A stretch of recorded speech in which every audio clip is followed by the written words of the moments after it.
What time is it? It is 7 o'clock exactly. All right, just wait 2 minutes. And then we'll Okay. start.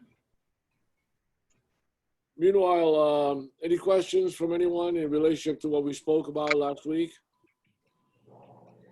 Anything you disagree with, anything that bothers you, anything you'd like to know? Alex, Anything you'd like to be clarified on? Yes. can you hear me? Yes. Oh, okay. I was interested in your comments about us having these patterns of nature and all the new things that were discovered and were seen through microscopes and so forth, sort of having an internal imprint of those. Right. And somehow we know the Fibonacci series, just like when you straighten a picture, Yes. you have a sense of when it's level. Yes. And you can feel it in your body almost. Absolutely. Because there's a relationship of you to the object of space. That's exactly right. So those are forces that were never really studied centrally. In other words, artists, masters pre-modernity had a sense of it, which they might have used in their painting, but certainly not consciously. And those forces were always on the surface of a storytelling of something that is recognizable. Whereas with modernity and abstract art, we tend to recognize those forces that you're talking about, and then actually create them into a language of expression that includes color, line, form, etc. Interesting you say that, because we're going to be talking about Kandinsky in a few minutes. And Kandinsky was very, very, very spiritual and very much plugged into the internal. And so we're going to be discussing exactly that. Okay. Okay. As a matter of fact, the image that you see on the screen right now, which is a woman named Natalia Konchanova, she was a Russian artist, part of the Russian constructivist, also known as the synthesist movement, which was a modernist, very modernist movement that was going on in Russia pre-Soviet Union. In other words, still in Tsarist Russia, beginning around 1908, 1909. They were young people, and incidentally, the Russian constructivist synthesis movement was over half women, which is to be noted because it was the only movement in the world for a long time where women were pretty much at even balance with men, if not more. The constructivist movement was a fundamentally Marxist movement. It was a reaction against the problem that the Tsar and the nobility and his family presented, and that coupled with the Industrial Revolution and children's labor and very long hours doing something that is repetitious and dangerous and all that. So that needed a new system. It needed a new way of approaching labor, of approaching education. Because of communication, you needed to have things that before were never hoped for because people didn't know existed. Now we have photography that showed us things. We had films that showed us things. I don't know if you know this, but in 1920, Lenin ordered every single Russian city of above 1,000 to have a movie theater. So there were thousands and thousands of movie theaters that popped up in Russia. And, and good film is good art. It's a visual means. And people, so you had, incredible filmmakers in Russia. People that did, the 10 Days He Shook the World, the Battleship Potemkin, those fantastic films, by Sergei, what? Hold on one second. No, thank you. I'm sorry.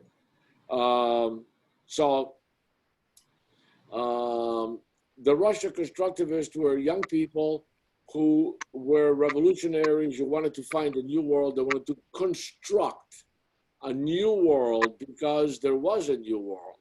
And this painting is a typical example of it. It was done in 1913. So the Russian Revolution was around 1918 when the Russian troops came back from the First World War and joined the workers and the students to overthrow the czars.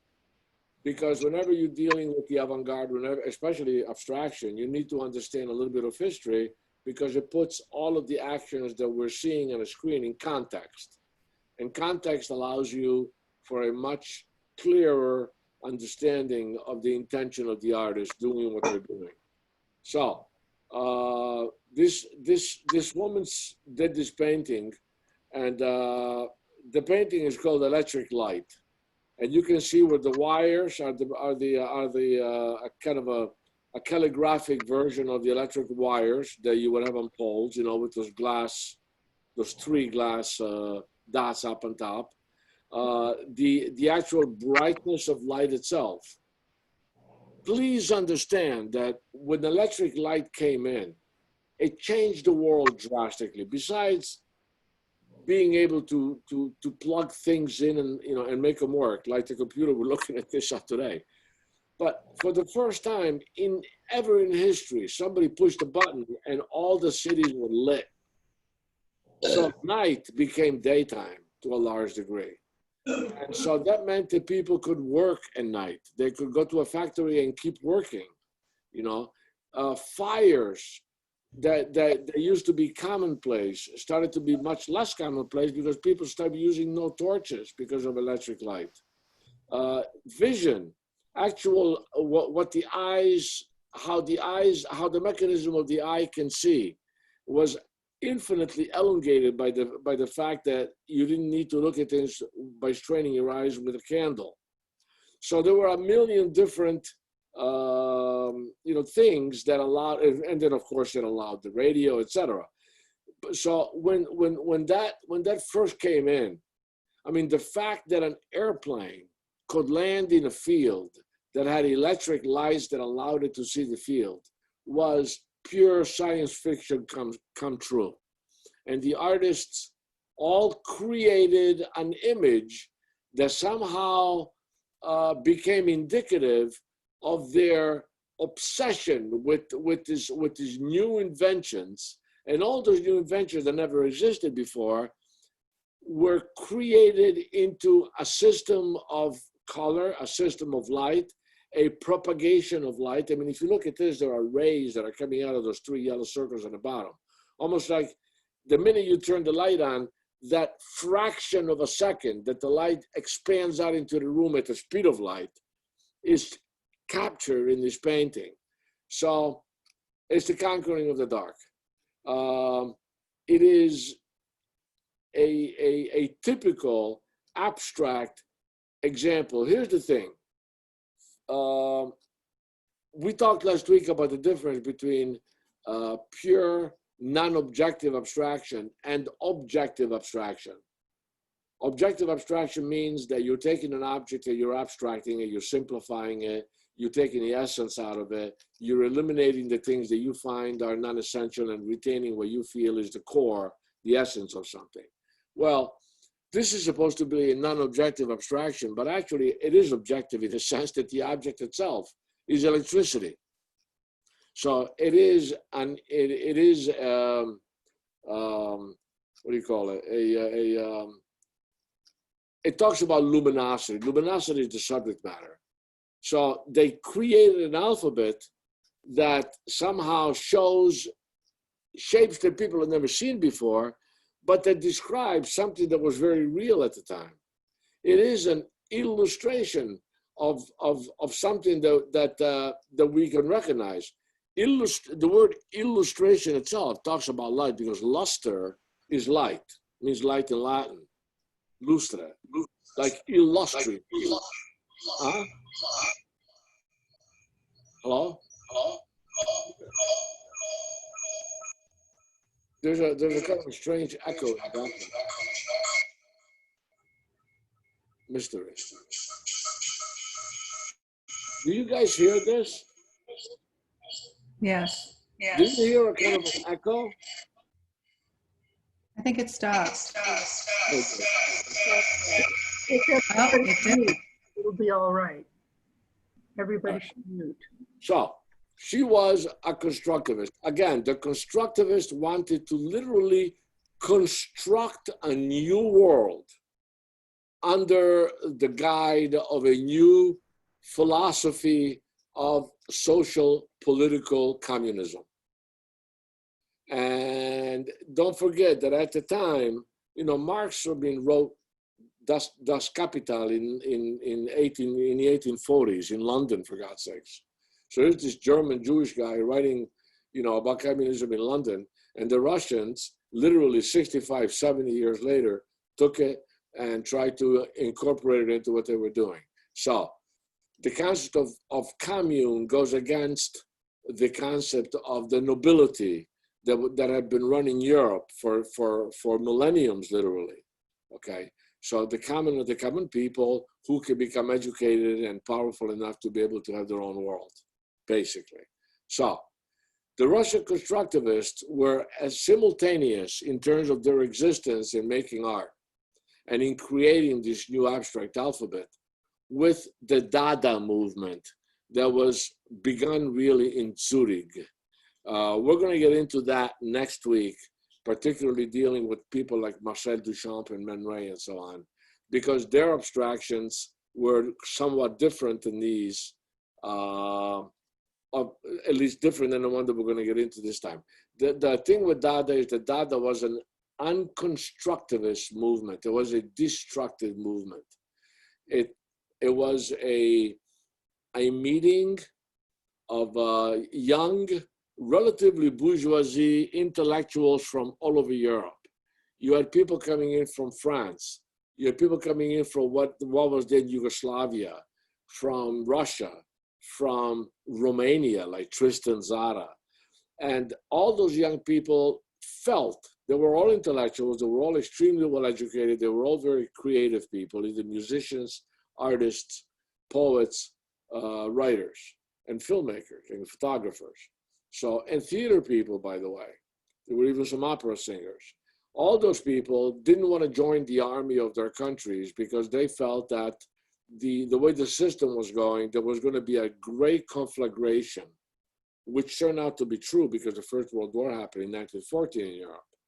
So by 1908, 1909, these kids realized that pretty soon there was going to be some major, again, conflagration that was going to be much more dangerous than ever in history because the Industrial Revolution had created weapons of mass destruction that had never existed before. Aerial bombardment, tanks, submarines, artillery that could fire as long as 25 miles away, machine guns, et cetera, et cetera, et cetera. They wanted nothing to do with it. So they all sort of gravitated to Switzerland, which was a neutral country. They went to Zurich.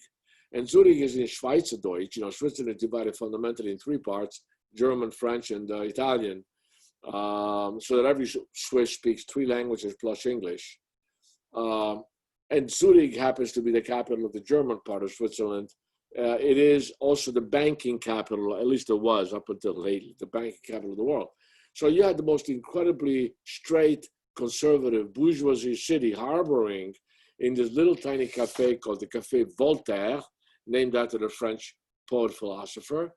And you had all these different little baby, richy, intelligent, basically draft dodgers from all over Europe, men and women, by the way, who came in and put on this amazing kind of an anarchic, crazy, almost surreal world of topsy-turvy creation, which we'll get into.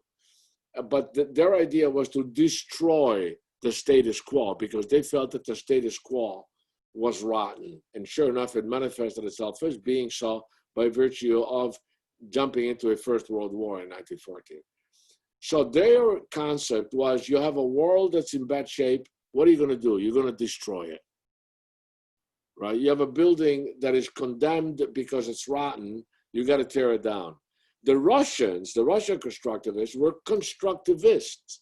Their concept was once you tear it down, that's not enough. You have to build a new world.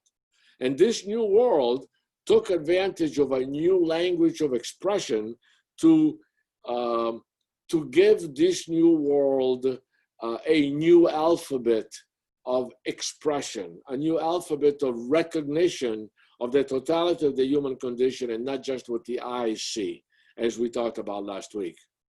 Okay, so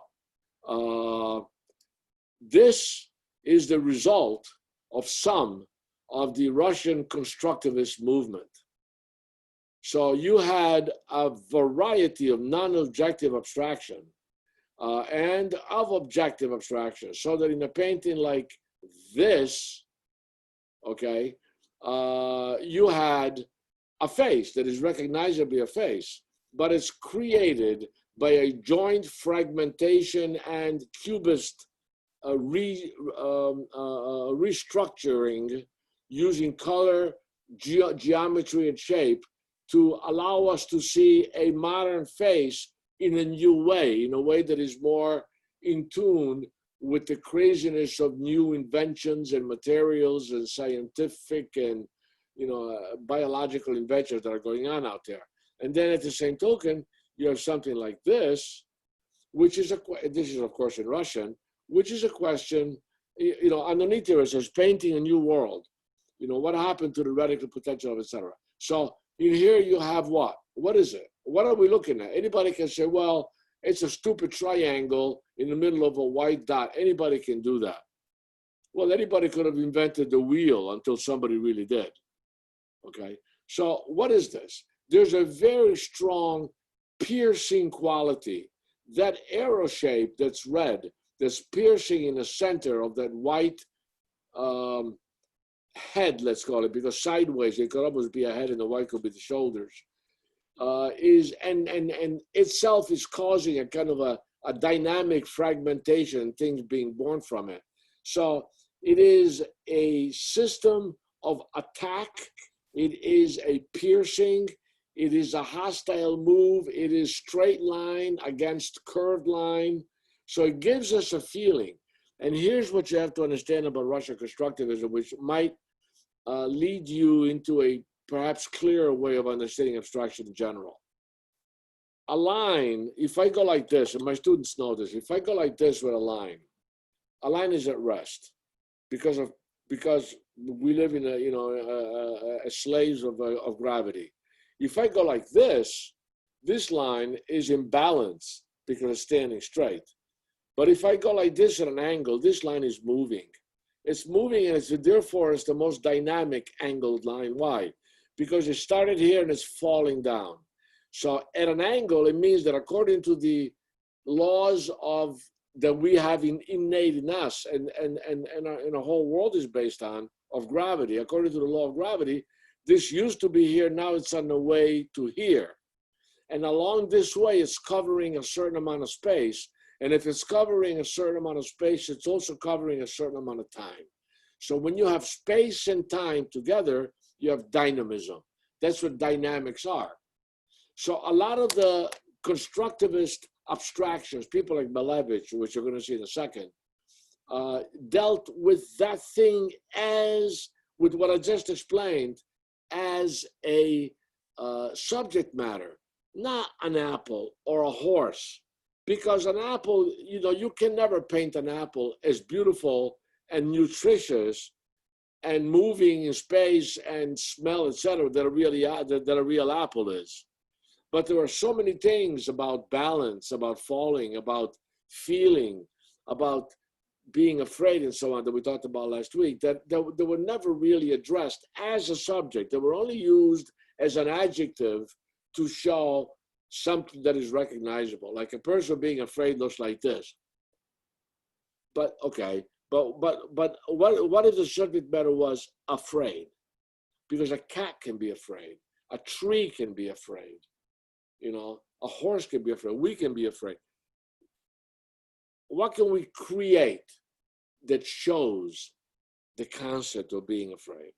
So these people were dealing with those balances. They were dealing with images that were a question of floating in space, things meeting but not quite, balance, off balance, movement, etc. So that became a system of seeing and a creation of a new alphabet that becomes quite interesting. Now, in something like this, okay, this is a Bauhaus painting of Kandinsky, actually. And in this painting, the Bauhaus, we're going to get into the Bauhaus next week, but it was a school in Germany where there was a very modernist school of design and architecture and mode and painting and drawing and photography and filmmaking and a theater, by the way. A lot of objects that we are taking for granted today, like certain kinds of lamps or chairs we sit on, were actually designed in the Bauhaus. But this is a Kandinsky, and in this Kandinsky, even though this, for all practical purposes, looks like a non-objective abstraction, what we're seeing is we're seeing elements that are super simplified that are recognizable. A black mountain, white clouds, lightning, a bird, a rainbow, a tree. Do you understand? So what Kandinsky did is that he reduced the complexity, the detailed, eye-filling reality. He brought it down to a common denominator of a few elemental strategic shapes, and to a point where those shapes themselves became their own subject matter. What's the difference between a circle and a square? What's the difference between a cross and a pentagon? What's the difference between a triangle that's sitting there like a pyramid, or if you turn a triangle upside down and it hits the bottom with a point? It feels totally different. We feel those things like that person that I was just talking to just before the class began. We feel those things inside of us. So all of this kind of modernity is an exploration of 1,000 ways that we command actions of our life. So this was the Russian constructivist movement.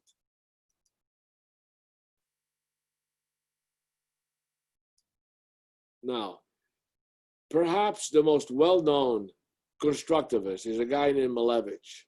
Some people say Malevich, it's actually Malevich. Malevich was a young Russian who in 1906 jumped into the underground in Moscow and in Leningrad. It wasn't Leningrad then, it was Petrograd.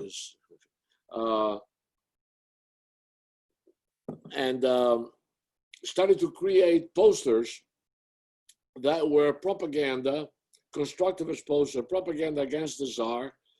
And there were sort of pro-communist posters using mostly red, white, and black colors. Black ink was super cheap. You already had the white of the paper. And red was the only color that they would use. Red, if you took a black and white photograph of red, it becomes a middle gray. Middle gray in this way. If 0 is pure black, meaning no light, and 10 is white, meaning all light, a 5 is a middle gray. If you took a black and white photograph of a pure red or a pure green, it's a 5 in value, in tonality of dark and light. So red was the in-between of the black ink and the white paper, but because it was a color, it also issued a sense of expression, a sense of recognition. What is red? It is passion, it is energy, it is blood, therefore vivacity, life. So they use those kinds of posters in order to talk about, see if I can find one, in order to really propagandize this communist movement of theirs. Well, you have to look on the Russian constructivism anyway. So Malevich, and Malevich was a very interesting character because what he reduced his image to something like this, which inspired people like Mondrian. Mondrian, we're going to do a whole thing next week about Mondrian because Mondrian and Kandinsky, we're going to talk about Kandinsky today. Mondrian and Kandinsky, those are the two early 20th, first half of the 20th century painters, artists, who, if you follow their course of development, it becomes extremely clear as to what the journey towards non-objective abstraction was, because it started with recognizable images. We're going to see that next. Just to give you an idea, Malevich could do things like this, which is a quintessentially Russian image. You know, it looks like a Russian peasant, but it is done in a very cubist way, but cubist almost like a Russian Léger, okay? Or this, where these become this kind of robotic, simplified, almost commedia dell'opera theater mannequins, to this, which is a scissor sharpener, again by the same character, Malevich, and that's a person sharpening a knife, and you can see the hand sharp, you can see the legs kicking the wheel. We talked about this in my other class, Tuesday. And you can see his face here with his mustache and his eyes. And when the eye travels through this, you can almost hear the wheel turning and the knife banging against the stone as the stone sharpens it. So it's a highly musical, dynamic composition. It's pure futurism. And this guy studied futurism. So he did a lot of different explorations and different kinds of experimentation. This is a self-portrait that he did. And this self-portrait, which was done in the 1920s, by the way, later on, to a large purpose, it pays homage to a quintessentially Florentine Renaissance presentation of a human being. But it is in very simple, relatively flat, audacious colors. Malevich also did paintings of white on white, meaning that he just painted a white square and a white square canvas. Now, everybody in the universe would look at that and say, so what? So what? Why are you, anybody can paint a white, take white and you paint a white square, or anybody can paint this, a black square, and so what is it? Well, he said, we have to start all over again. We have to reconsider the beginning and start a new world from it. So in this case, we start with darkness and we give it light. So this is endemic of the moment of realization that we have to start. And we have to start in the darkness. We have to turn the lights on, so to speak, and create a new world.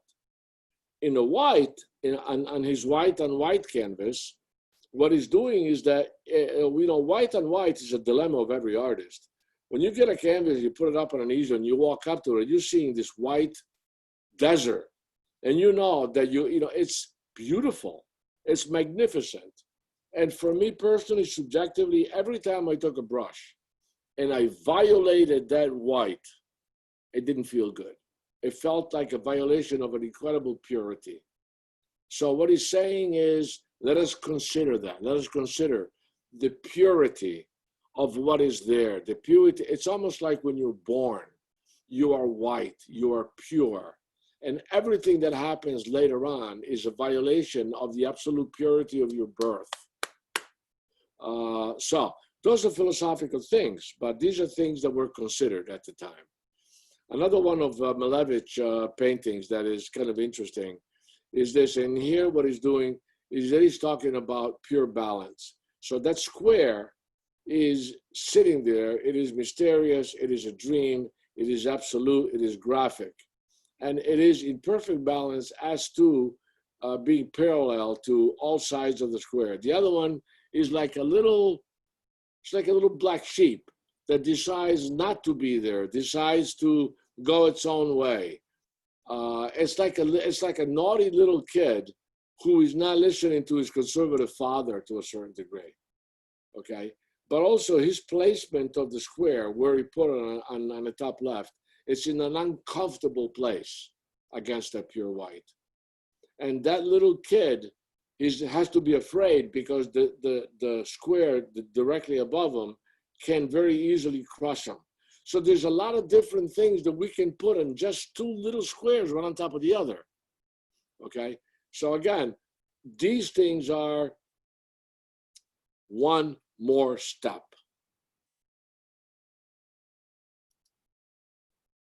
And here we have Vasily Kandinsky. And Vasily Kandinsky We started off, he's Russian. He was a lawyer. He studied law. He was extremely intelligent. He loved music, and he was extremely spiritual. At a certain point in his life, he decided that he was going to drop the law. He didn't like it. He didn't like having to, defend people who he knew were indefensible. He didn't like the whole system. He didn't like the judges, et cetera, et cetera, et cetera. So he wanted to become a creator. He wanted to become an innovator. He wanted to understand what the concept of a sentiment is by trying to illustrate that sentiment, by trying to find an alphabet that can discuss all the variety of sentiments that include the human condition. So what's interesting about him is the journey. He was, like I said, he was Russian. So to begin with, he started painting like this. Now this is quite a beautiful painting. You can see, the water in the foreground looks kind of Monet-ish. It's a very strong field. It's a very beautiful autumn landscape. It's done in a very loose, impressionistic painterliness. You can see the reflection in the water. You can see stuff growing on the surface and so on. So he would do something like this again. Okay. In here, this is Van Gogh to Kandinsky, but Kandinsky was Russian. Understand this. Things like this were quintessentially Russian folklorism. These are things that he was painting when he first started. You see a lot of Russian folklore paintings, especially southeastern Russia. A lot of the towns use little white dots in various ways to show movement and pattern. And in here, he incorporated it in. In Moscow, he started going to Gorky Park. And in Moscow, he started to paint the activity of the park in May, as people came out into the park from a very long, cold winter where they would burn wood or coal, and the house would be filled with soot, and people were dirty because there was very little water to be able to wash. And so they opened the windows, the birds started singing, the trees started to grow leaves. They would all go out to this park, and people all dressed up, and they would have gazebos with Russian folk music and dancing. They would have ambulant actors putting on little skits, jugglers. And then you would have a lot of the folk costumed people living on the outsides of the cities in small towns surrounding the city showing up. So there it became a kind of a microcosm of Russian society in this stage set, which was this park. And he loved it. And so he would go to the park and he would paint scenes from this park, things like this, or things like this, that is absolutely recognizable, Very, we obviously, this is a tree. In here, he's already breaking up images and beginning to put down very flat areas of colors, but nevertheless, it is still understandable to see what he's doing. Okay, and he did a bunch of these, a whole bunch of these. At a certain point in this park, a guy started to go through the park every year at maximum speed on a horse that was a kind of a grayish blue. And the guy had a blue outfit on. And he would go through the park and jump over fences, and everybody would clap, and the police would chase him. They never caught him. And so people knew about this blue horse. And Kandinsky did a series of paintings of this blue horse that later on actually became the Blue Rider movement, which you can look up. We don't have time to talk about that. But in here, you can see the blue horse. You can see still a house in the background, Now, from this, he became more and more simplified. He began to take some images, and like here, you can still see a woman laying down with a head, with a white head, okay? You can see a fish here. You can see the horse right here. And so he eventually, the more he did, the more he realized that he wasn't really concerned with the actual details from a photographic point of view. What he was concerned with was the feeling that those things gave him. What shapes, what colors can he use? How can he simplify and essentialize, if there is such a word, making them essential? And so he came up, let me go back to one thing real fast here, I'm sorry. He came up with paintings.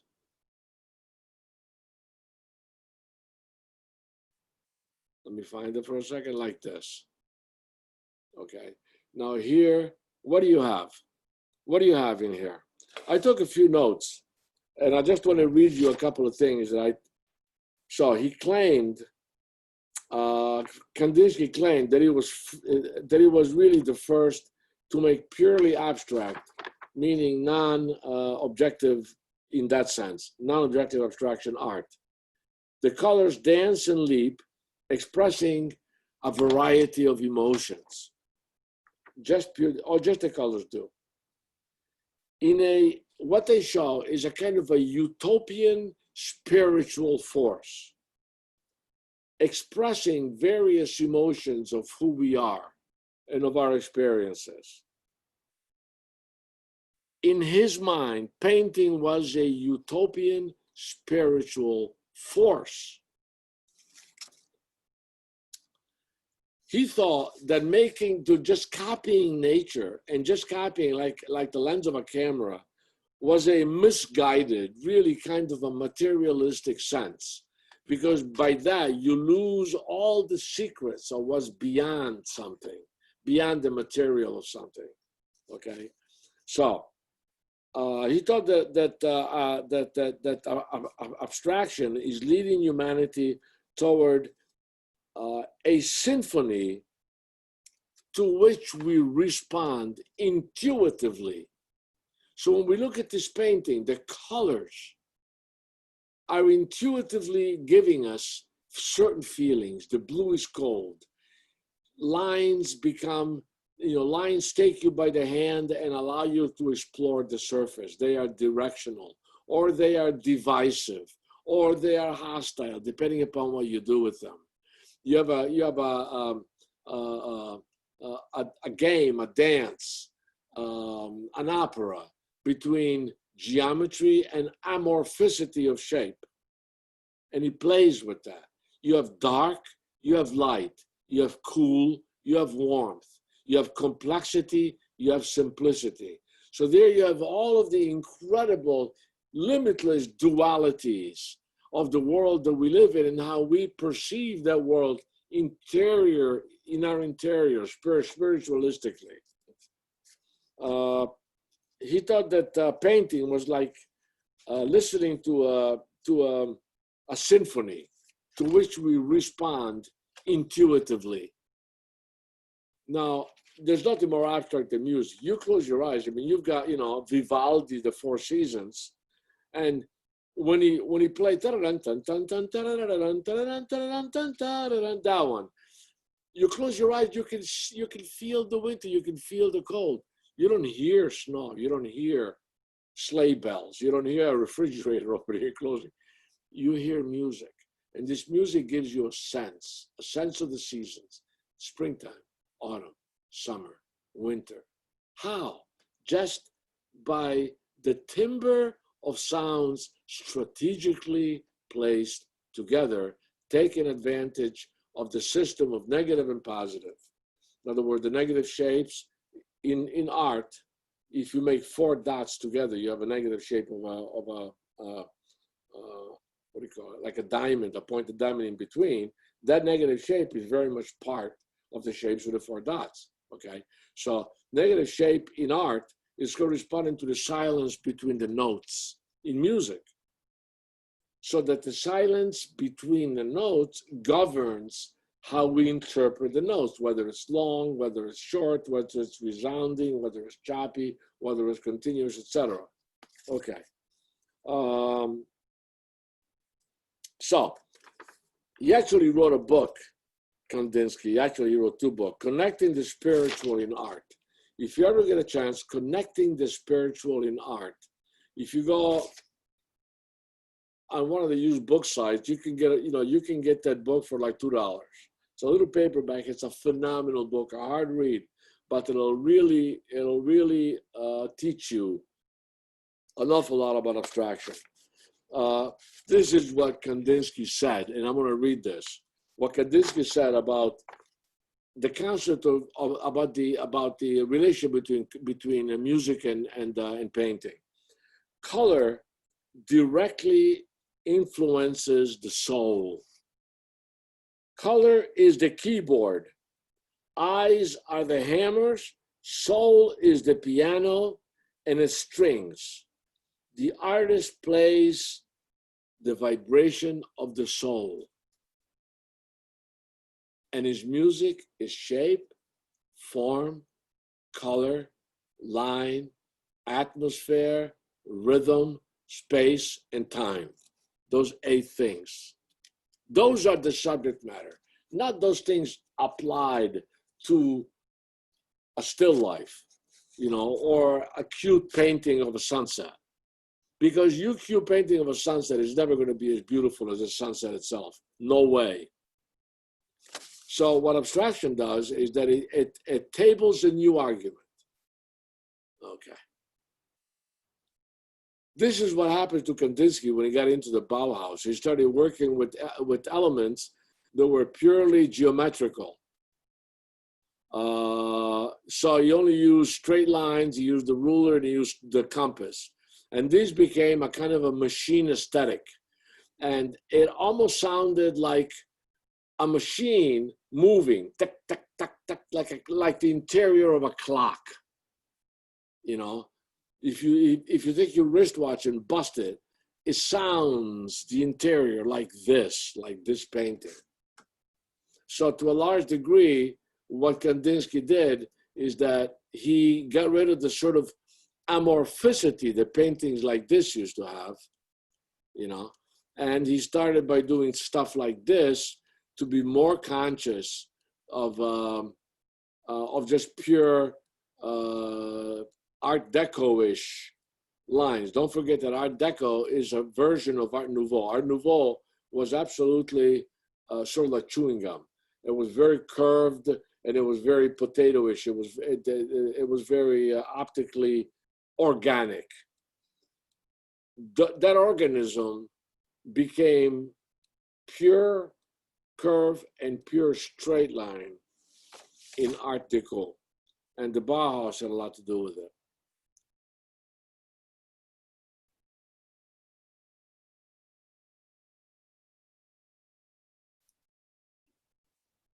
Okay, I need to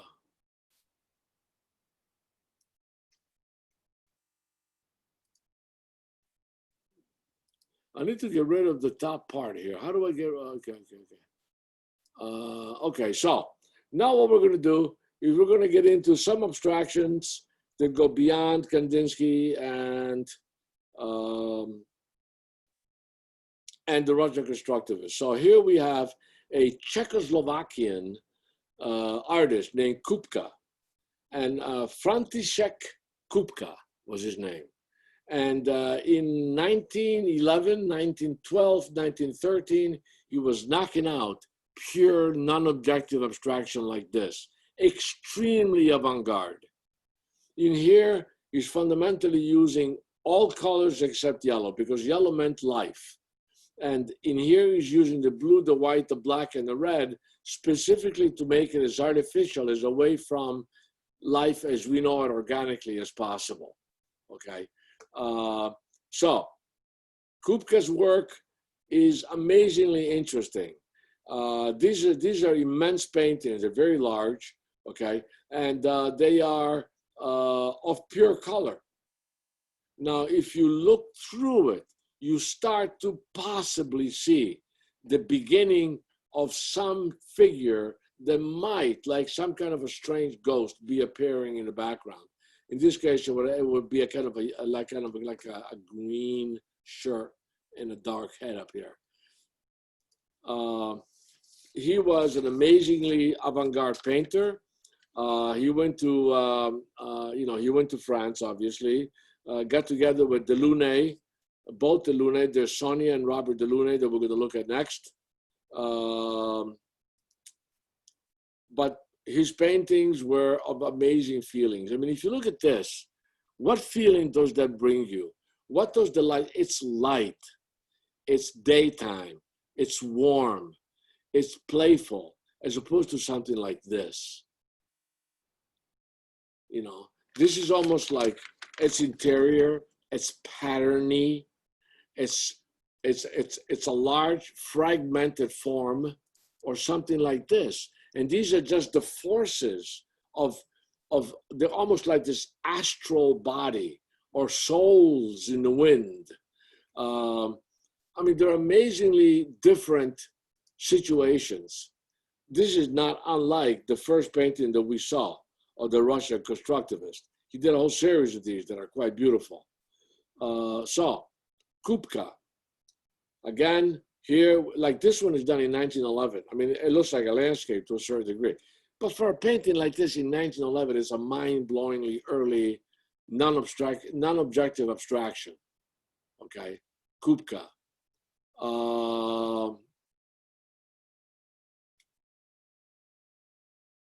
I am trying to get rid of, good. Okay, what we're gonna do now is look at Robert Delaunay and Sonia Delaunay. Now, here's the story. Robert Delaunay, who's this gentleman at the bottom here, this guy, okay, this Bob Delaunay, he was French, good-looking guy. He met this very, very, very intelligent and extremely talented woman. And she was from Odessa. You know, she was then Russian, and here she is. And together, they created a world of magnificent art. She was an amazing painter. She had a limitless amount of energy. She was extremely intelligent. She knew a huge amount of poetry by heart. She wrote poetry as well. She participated in many theatrical things. She designed a lot of stage sets. She designed her own clothing. She even painted cars with different patterns, like the early Citroëns.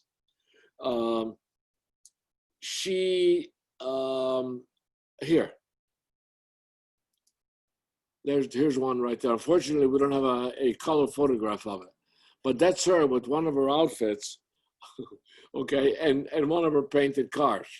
So both Robert Delaunay and her painted very similarly. Sometimes they will both paint on the same canvas.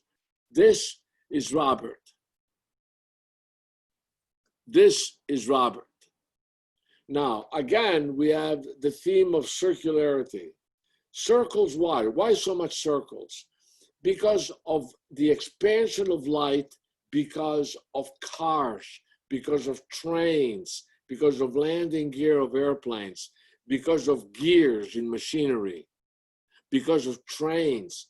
So the circle became a kind of a symbol of, the circle in the straight line became a symbol of modernity. Even in film, if you people saw Charlie Chaplin, Modern Times, where he gets caught in this kind of perfectly round gears and straight lines, and he becomes sort of like part of the machine. Not unlike the motion of this painting, okay, which is quite beautiful, or this painting, non-objective abstraction, but dealing again with modernity, with new forces, with the poetry of light, with the poetry of power, with the poetry of machinery, with the poetry of a new world. This is her and a friend of hers with her outfits on, painting a stage set. In this painting is actually done by Robert. You can see an airplane up here, a double-winged airplane, and you can see on the right, directly above her head, the Eiffel Tower. And there's a single-engine airplane, rather single-wing airplane up here. So here you see a melange of the newity that Paris was. You know, Paris, toward the end of the 19th century, Napoleon III created this new city out of Paris using steamrollers and steam earth movers They planted hundreds of thousands of trees. They went beyond the ancient walls of Paris. They redid the entire Montmartre up on top of the hill where the Sacré-Cœur Cathedral is. They argent the Seine, on and on. So, and the Eiffel Tower, which is the symbol of modernity, reaching into the sky. So that's what those people were painting. And this is the color version of what the black and white that we just saw in the background. And again, here's a double-wing airplane. Here's the Eiffel Tower. Here's another airplane up here, and here's a propeller. Okay. Now, in Milan, one of the great masters of futurism, besides people like Boccioni and Carrà, was a guy named Gino Saverini. And Gino Saverini had two daughters. He named one daughter Elica. Elica means propeller. That was her name. And the other one is called Luce, light. So he had two daughters, Light and Propeller, because the futurists were paying homage to modernity, to the dynamism of modernity. Jackson Pollock, which we're going to see way later on, is another one who danced the dance of modernity and of a new world. Is that clear? How this system of creating a new alphabet is nothing more than a manifestation of our soul in modernity?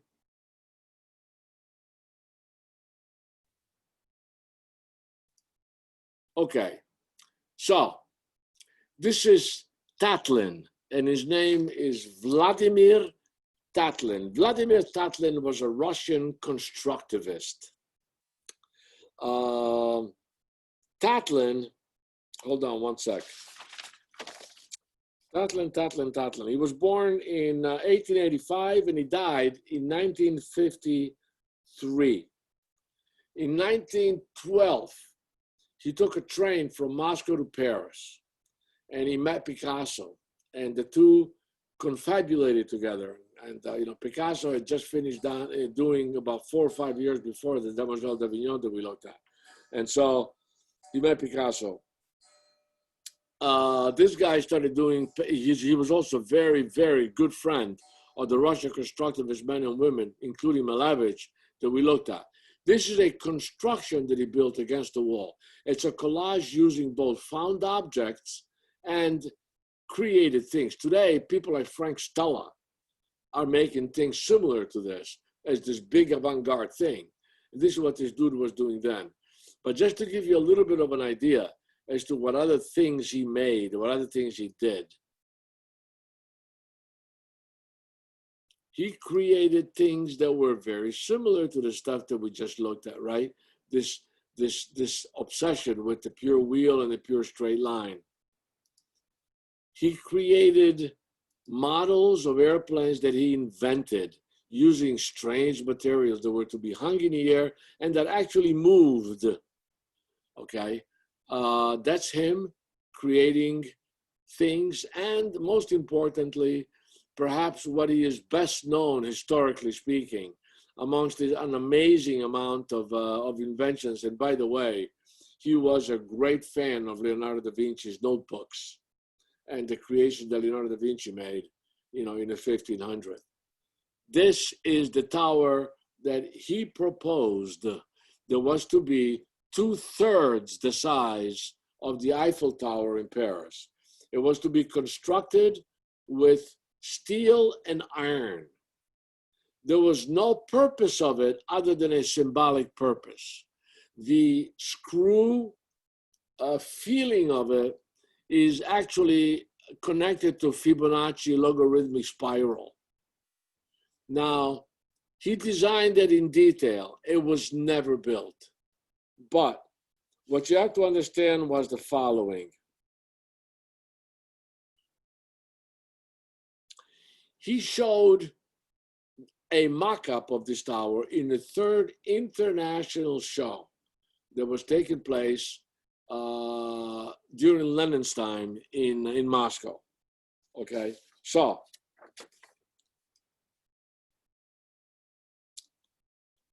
it's a building of the Third International, 400 meters. That's 1,200 feet high. Okay, and so it's 1/3 taller than the Eiffel Tower. It is a twin spiral. In other words, there's a spiral on the outside, and in the interior there's another spiral. So it's a twin spiral, kind of juxtaposed one on top of the other. It would be covered with glass. So all the negative space you're seeing would be covered with glass windows, and it would be rotating at different speeds. So there are 3 different blocks that make up 3 elements of the interior. In the interior, you have a square, you have a pyramid, and you have a ball. Now, bear with me. As this thing rotated, it would be in constant motion, okay? So the cube, which you see on the first floor, okay, the cube would be rotating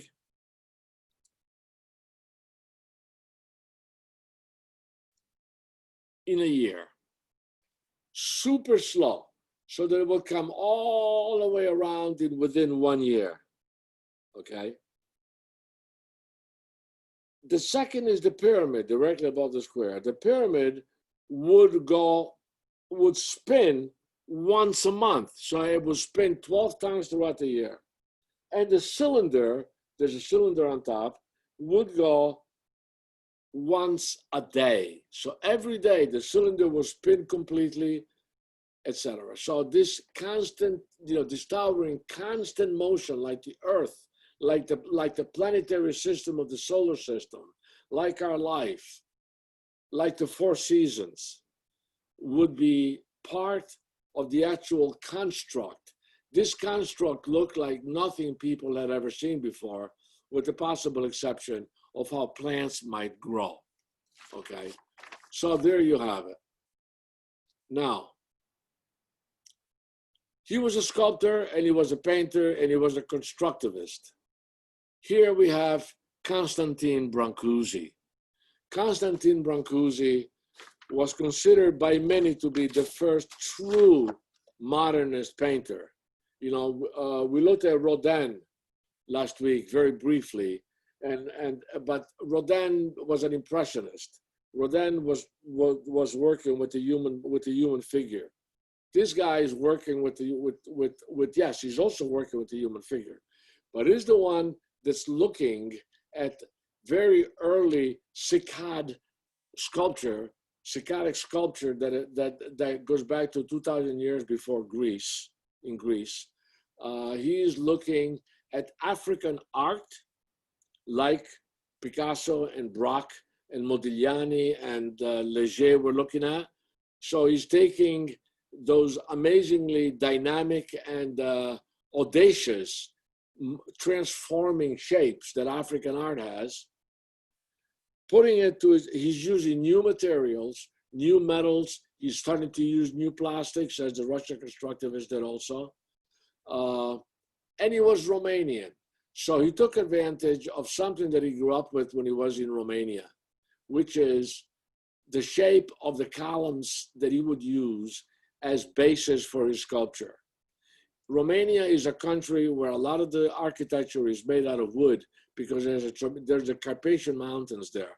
There's a huge amount of mountains. So a lot of the Romanian construction looks kind of Austrian or Swiss, kind of cuckoo clockish, okay?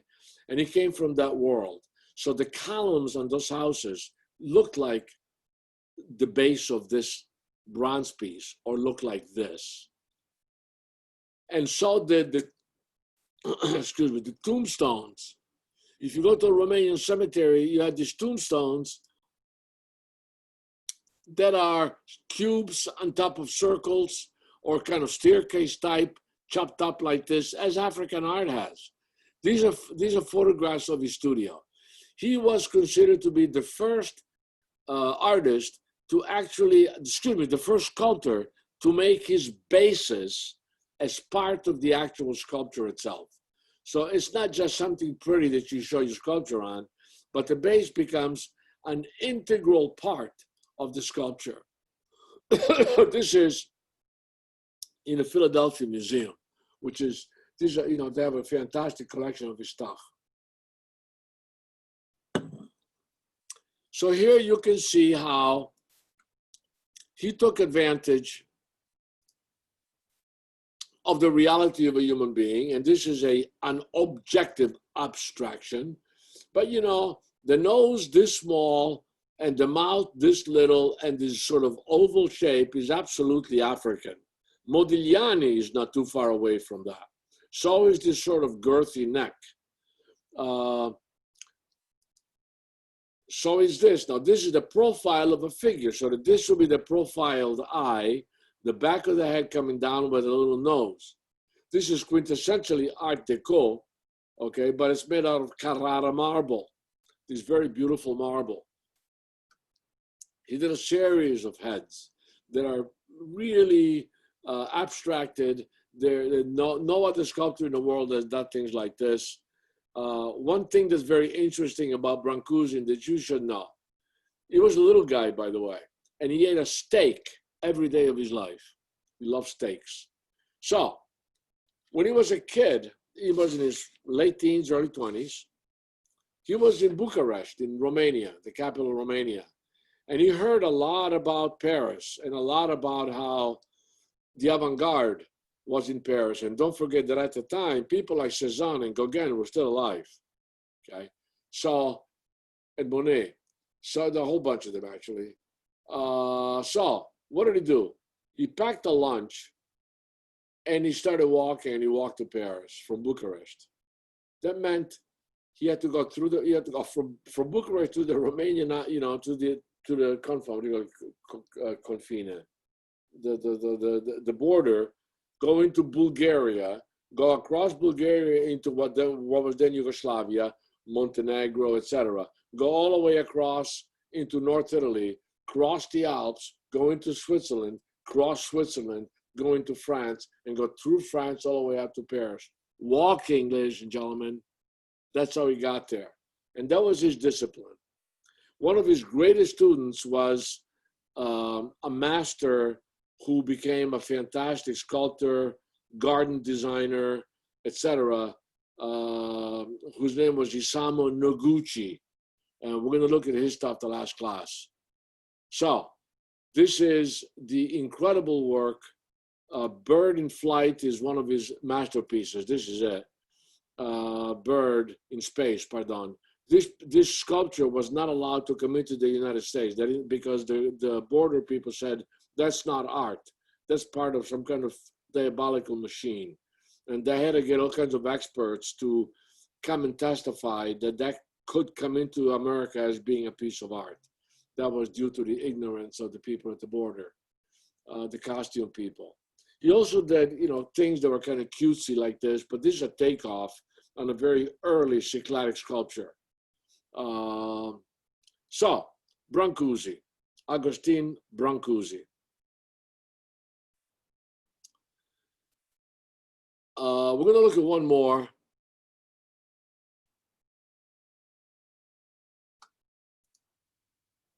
And this is an American. And hold on one sec.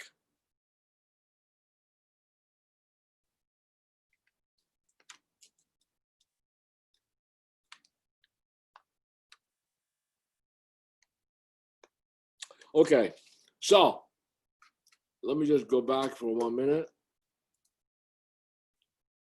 Okay, this is called The Portrait of a German Officer. Okay, it's by Marston Hartley. And it was a painting done. The reason why I chose this painting is because it was done in 1914 by an American. Now, 1914, this is an amazing painting because to a certain degree, it's a pop painting. It's also, in other words, he's using symbols that are popular symbols amongst the military in Germany. This guy had gone to Paris. He was an American. He went to Paris and he took a lover, and the lover was a German. But this German became an officer in the German army in 1914, and he eventually got killed. So he did this painting in homage of him. He was 24 years old. So on the bottom here, you see that 24 years old. He was in the cavalry, so you see a spur, okay? The black cross, of course, was the German, was the German symbol. This red, green, and a white circle is part of the uniform, is part of the regiment, the 4th Regiment, and so on. So in here, what he did is that he created a collage of absolutely abstract shapes. They were not really abstract. What they were really were symbols, but they were symbols of a very specific event. And he put it together in a way that for him was a summary of the strength that he had inside of him for the love of this young officer. Very abstract, very interesting painting. Again, an American. And this is Arthur Dove. Now, Arthur Dove was a friend of Georgia O'Keeffe, by the way, a very good friend of Georgia O'Keeffe. And it is said that he was both influenced by her and she influenced him. He was an objective abstractionist, like this, where you can see a house and you can see trees and you can see objects resting in the ground, okay? Or a non-objective abstractionist. And here he took elements of nature and he simplified them and he put them together in a very dynamic, continuous, spatial, quasi-hostile growth situation. Georgia O'Keeffe, you can see later on how she sort of took some of his ideas like these and incorporated them into her aesthetic, okay? But Arthur Dove, again, he was an American. And here you're dealing with stuff that was done in the early 20s. He died in 1946, by the way. Here is pretty obvious, it's pretty evident what he did. But the first thing I showed, of which there are 2 versions of, is a quite beautiful painting. It is ominous. It is very dynamic in terms of the kind of mechanism that goes on within those black shapes. It becomes very animated. It becomes a world in itself, and it's easy to jump in there and join that world and have these certain feelings that are true but almost undescribable. They may only be described by watching what he did, by actually being part of that painting, of that interior. Okay, so, I'm showing you 1/1000th of what there is to see. Okay, so what I suggest, especially now that you people have the possibility of seeing these things again, you might go through, some of these videos on YouTube of these classes, and then mark down some of the names, and then do your own research on them. Because I have a limited amount of time. 6 classes are very little. 6 hours is nothing. So let me do one more. Actually, I'm going to stop with her, and then we're going to start again later on. This is Georgia O'Keeffe. Actually, my wife's grandmother, whose name was Baby, and she died in Amarillo, Texas, when she was 106 years old. She was born in the 18th century and died, in the 19th century and died in the 21st century. She was born in 1888 and died in 2004. So she lived in the 19th, 20th, and 21st century. The reason why I'm bringing her up is because Georgia O'Keeffe was her teacher in high school. And she was saying that Georgia O'Keeffe didn't even talk to the girls. She would only talk to the guys, which is almost the opposite of what one people might perceive Georgia O'Keeffe to have been, because she became such an icon of, of the feminist movement. But in reality, it was something else. All right. So the reason why I'm showing you this is because very early on, Georgia O'Keeffe was doing things like this. They were extremely reductive, very, very, very simplified, and very, very, very abstract. Okay. So these were some of her paintings very early on, when she was in the late teens, early 20s. They are pen and ink. Some of them are watercolor, some of them are tempera, okay?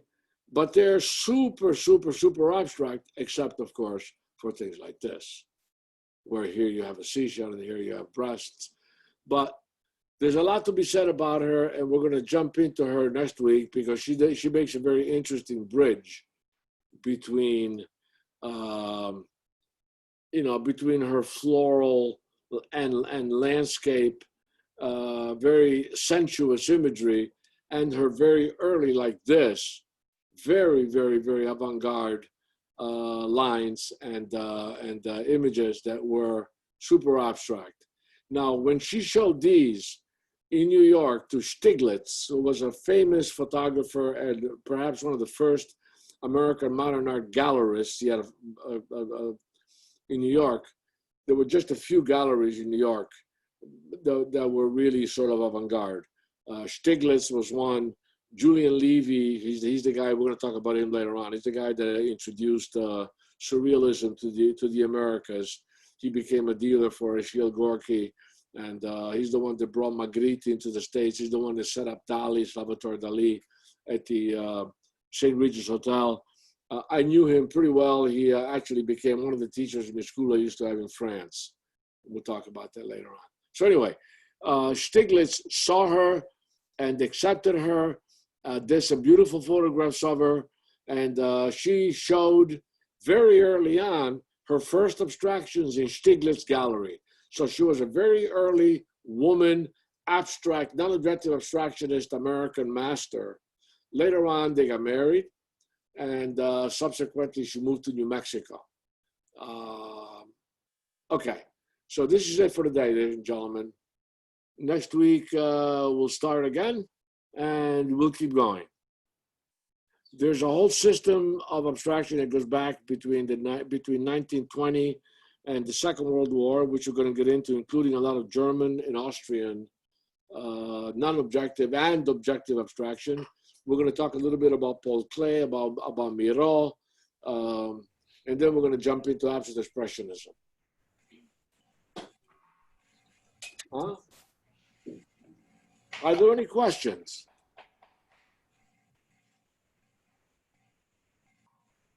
There's nobody here. Yes, sir. Unmute if you'd like to ask a question, please. Anybody? There's a comment. How about some comments? Hey, Alex. Hi. It just reminds me of class. It's so great. Thank you for doing this. No, you're welcome. It's a pleasure for me because, every time I do this, I learn more and more. Because I do a lot of studying it. Have any What comments? I'm going to say. So it goes, it's two ways. Teaching is also learning. And if you don't learn, you can't teach. So. I have a question. Yes. This looks very much like an abstraction of Japanese calligraphy. Absolutely. You're absolutely Or right. brush painting. So I'm wondering about that influence. I don't know. Honestly, I will tell you that she used a Japanese brush. Uh-huh. Okay, so by pushing the brush, you get a lot of stuff, and by lifting it subtly, you get a super thin line, obviously. So yes, it is that. I know that, this is done in the teens, early 20s. Yeah. And Japanese and Chinese calligraphy were the scream of beauty starting from around 1875. And, with after Captain, whatever his name was, went to Japan in 1855, Captain Cook, and brought back the first prints. So Horukai was one of the greatest. Anyway, yes, it's very possible that she was influenced by Japanese calligraphy. So is this, by the way. There's this sort of minimalist, Yeah. expressive. Yeah. Her figures, quite frankly, were not good. So she did some drawings that were dubious at best of figures later on. Rather early on. But beyond the figures, she was really a master. But it's a very interesting question and something that I'm going to check out. And what kind of paper would she have been using? Fabriano.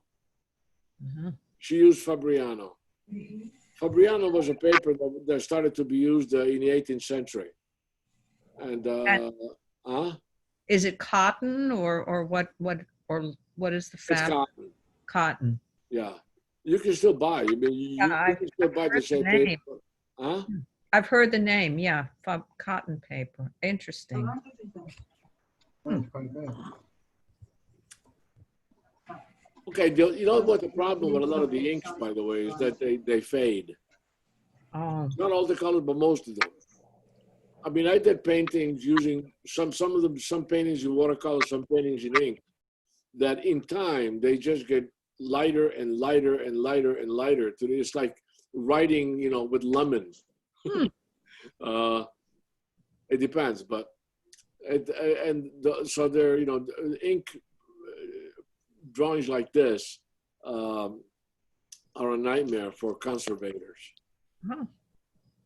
Is that the right to say conservators? Conservators? Conservators, yeah. Conservators. Pardon. And is that true of the Japanese, the things that you rub, the Japanese? No, the Japanese inks, I think the Japanese used squid ink. And, you know, which incidentally is great in pasta.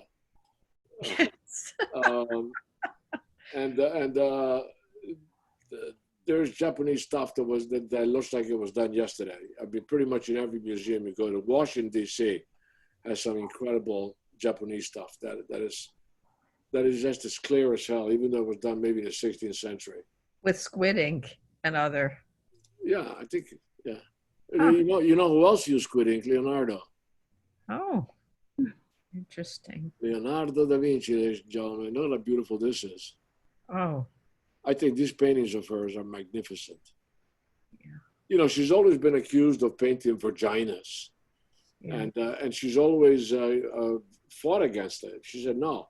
She said, maybe it's that, you know, the core of birth, the core of life is something that you find in nature. All you got to do is break a walnut in half and there it is, you know, or you open an egg or look at a flower. And so that sort of universal symbolism of growth and beauty and life and opening to the breath of vivacity was something that interested her, that she looked for. And consequently, she was accused. J'accuse. Who knows? Made her Maybe more famous, subconsciously. though. I can tell you that Freud would have maybe chomping on a cigar like mad looking at these. Flowers are about sex, so Yeah, they're about sex. So they maybe, have to attract yeah, pollinators so yeah. Exactly. they reproduce. Exactly. So- Exactly. Who said that, by the way? Because I'm going to call the police and have you arrested. It's Elizabeth Frishoff. Thank you, Ed. All right. So, All right, ladies and guys. gentlemen, is this it? That's it. Oh, well. Thank you, Alex. Wonderful, Thank Alex. you, Alex. You're welcome. Thank you. I'll see you all next week. Drag your friends to this. Yeah, No, you know bring what you My can old do? friends, Bonnie, You know Tony, what you- Sylvia, Marty, and Arlene. Oh, hi. You know what you guys should do? You should get your friends and then charge them to see these things on YouTube. Oh, and make up the price of the class. Exactly. All right. Good night. Sorry, Ed. Okay. Good night. Okay, guys. Bye, Gwen. It's Good night. Gwen. Good to see Thank you. you. Hi, Danielle. Bye. Hey, Alex, Hi. Bye, bye, guys. stay on for a Bye-bye. second, Good Alex. night. Okay? Yeah. Hi. Hey. You fight phone. Hi. How are you, hon? Hi. Well, it's great lecture as usual. How's Thank you. Phoebe? Oh, she's having breakfast. She's such a cutie. Listen, people, this young lady is in Bangkok right now. Oh, my. And it's- Hello. It's like 7 o'clock in the morning. Right? Incredible. Oh, my goodness. Yeah, it's morning. Oh, that's wonderful. And she has a beautiful, beautiful little girl named Phoebe. And I have a cat named Phoebe. So there's a connection there. No, she was my student at NYIT for years. Anyway, all right, everybody. Have a good night. Take care. Bye. Bye. Good night. Next to you next week. Okay, huh? Yeah. Ed? Alex, Here I I am. got to work on the Dove catalog with Terry Dittenfoss, so I got to see a lot of Dove drawings, Oh, yeah? which Arthur was Dove? great. Yeah, I wish I'd bought some because they were only $7,000. Of course, I didn't have $7,000. That's cheap for that. Are you I kidding? would. It was really cheap, and I knew they were cheap. So, but we got to see some beautiful pieces. It was great to be able to handle them too. So, Cool. You know, when I was at Silvermine, when I was in school, I got a chance, if I wanted to buy some of, actually 4 of Picasso's Vull art prints. oh gosh, And they wanted $8,000 each. yeah. And I was about to take out a loan, but I couldn't get one. Yeah, Nobody wanted to give me a loan, so I didn't buy them. yeah, I think myself, you know, those things are worth $150,000 each tonight, yeah, easy, right? Yeah. but they're magnificent. There's Yeah. 111 of them. The art world was full of I should have bought that, but Yeah, you should have. and then we never hear the ones who bought them and they're worth nothing. So That's right. You know, as we speak, I can see Arlene. She just emptied a whole bottle of vodka. all right, All right, guys. guys. So you're all set, Ed? Yeah, we're all set. We're good. All right. Have a good night, guys. See you next See you week. later. Thank you. Thank you very much.